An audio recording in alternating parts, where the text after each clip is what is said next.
Hello digital beginners, karibu tena katika channel hii hapa. Of course hii ni dedication kwa wale wote ambao wanasumbuliwa na program Adobe Premiere Pro. Kuna wengi wananipigia simu, wengine wananitumia message, comments kama kawaida kwamba wanaeleza kwamba program zao zinafikia kwenye interface fulani hivi, yani kwenye menu bar zinagoma kuendelea. Sasa leo hii tutatumia program mbili tu kuelekeza hilo swala, kwa sababu imesema kwamba ni urgent, ili tuhakikishe kwamba na wengine pia wanaepukana na changamoto hiyo na kuepuka kufuta program, kwamba anafuta programu hii anatengeneza program nyingine hivi na vile, umeona kwamba ana install program nyingine. Tutatumia hii hapa Adobe 2021 pia na Adobe hii hapa 2024. Tuanze na hii Adobe 2021. Kwa wale ambao utakapokuta kwamba program yako wewe ukifungua ukifika katika interface hii hapa, kwamba ukienda hapa kwenye new create new inagoma kufungua. Sababu ziko nyingi, ila njia za kusolve hiyo changamoto tutatumia njia mbili katika hii program 2021. Njia ya kwanza utakuja hapa kwenye edit. Utakuja kwenye edit afu utashuka mwishoni chini kabisa huko utakuja sehemu imeandikwa preferences. Baada ya kwenda kwenye preferences utakuja kwenye sehemu imeandikwa media caches. Utakliki mara moja. Baada ya kukliki mara moja, interface hiyo hapo itakuletea katika sehemu hii, utakuta kuna sehemu imeandikwa media caches. Ikiwa na maana kwamba caches ni kitu gani? Caches ni uchafu wowote ule ambao unaufanya yani unakukuta wewe pale ambapo unakuwa unatumia program ya Adobe Premiere Pro. Hasa wengi hizo caches huaga tuzifuti. Kwa unakuta zimerundikana katika programu yako kiasi kwamba inapelekea programu yako kufeli, kurani, kufunguka katika workspace ambazo unataka wewe kwenda, either kwenye source, kwenye program, project na timeline. Inagoma kwenda huko. Njia za awali za kufanya kama imegoma kwenda huko ni kuingia kwenye editing, njoo kwenye preference, kisha njoo kwenye media caches. Tunachoenda kufanya nini? Tunaenda kufuta huo uchafu, kuondoa huo uchafu ili uweze kupata nafasi ya kuingia ndani ya program kwenye workspace. Kwa ukishafika katika hatua hii hapa, utakuja kwenye hii sehemu hapa, utakliki mara moja hii sehemu ambapo hakuna tiki. Utakliki tiki mara moja. Pap. Ukikliki tiki mara moja, tunachoenda tunafanyaje? Tunagusa delete. Delete nini? Delete zile caches na kliki. Pap. Ukisha kliki itakuletea interface kama hii unayoiona. Interface hii inakwambia hivi kwamba delete unused media caches files. Umeona? Maana kuna delete zile caches ambazo hazitumiki katika nini? Program yako. Lakini chini kuna sehemu imeandikwa media caches files from system. Kwa kwenye system pia kuna caches ambazo zinapelekea programu yako inakuwa nzito kuoperate. Cha kufanya ni nini? Tutaanza na hii ya kwanza ya kudelete caches ambazo hazihusiki. Ukishaitumia hiyo hapo ikigoma, utarudi pia kutumia njia ya pili hiyo hiyo katika kwenye hiyo sehemu ya editing. Katika hapa tulipofika hapa, unakuja una click sehemu ya pili hapa. Nayo unaifanyaje? Unaidelete. Ila kwa sasa tunaweza kutumia sehemu moja kwanza. Tukatumia delete unused caches files. Hii haiathiri chochote kile katika programu yako. Baada ya hapo utakuja click okay. Itafanya kama hivyo. Baada ya kufanya hivyo, tunachoenda kufanya tunaenda kuja kufunga programu yetu kwa kukliki okay.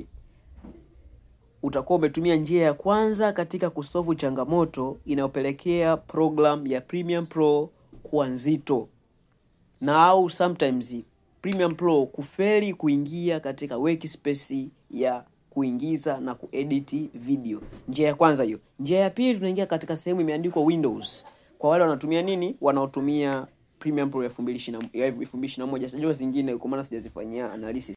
Kwa chini huku pia hapa tutakutana na vitu viwili ambavyo vinafanya kazi. Tutakuwa na kitu cha kwanza ni workspace, cha pili itakuwa ni preset manager. Sisi tutadili na sehemu ya preset manager. Tutashuka chini hapa, tutakliki preset manager.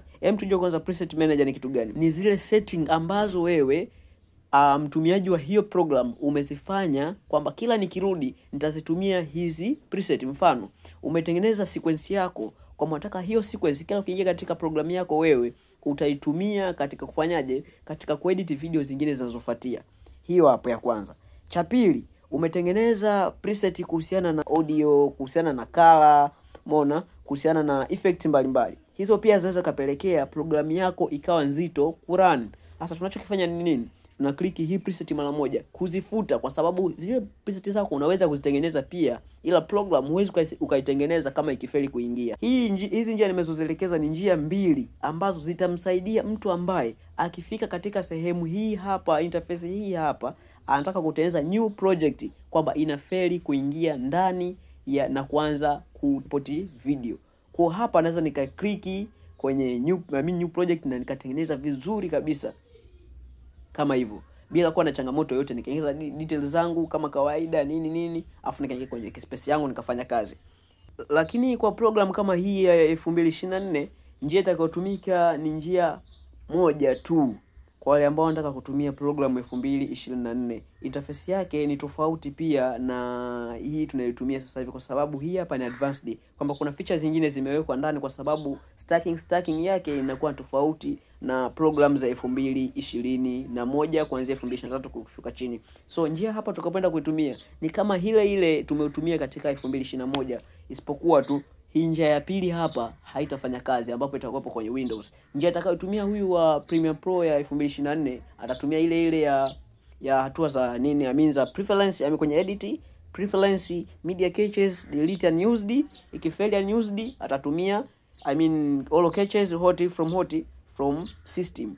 Hivyo tu tumeishia hapo, lakini pia natoa tutorial inayofuatia kuonyesha kwamba ni kwa namna gani naweza kuwasaidia watu pia wale ambao kwenye timeline zao pale video inakuwa ina staki, kwamba nje ya kutumia rendering, kwamba nifanye vipi. Unaweza kufanya rendering lakini bado video ikaendelea kustack. Umeona? Kwa kuna njia pia ambazo unaweza kuzitumia ili kuondoa hiyo uko kustack, kwa sababu pia kuna sababu zinazopelekea hiyo sehemu kuwa ina stack na mtu kushindwa kupreview video yake vizuri. Usisahau kusubscribe na kufuatilia video zinazofuatia ili niendelee kutoa tutorials zinazohusiana na mada hiyo. Comment pia. Ukiona kuna kitu ambacho kimekuchanganya, labda umefanya imeshindikana, ni cheki. Njia bado ziko nyingi sana. Mimi nitakuelekeza njia inayofuatia kwa kupitia comments hapo hivi. Nitakupa hatua kwa hatua na utaanza kufuata hatua hizo hapo. Asante.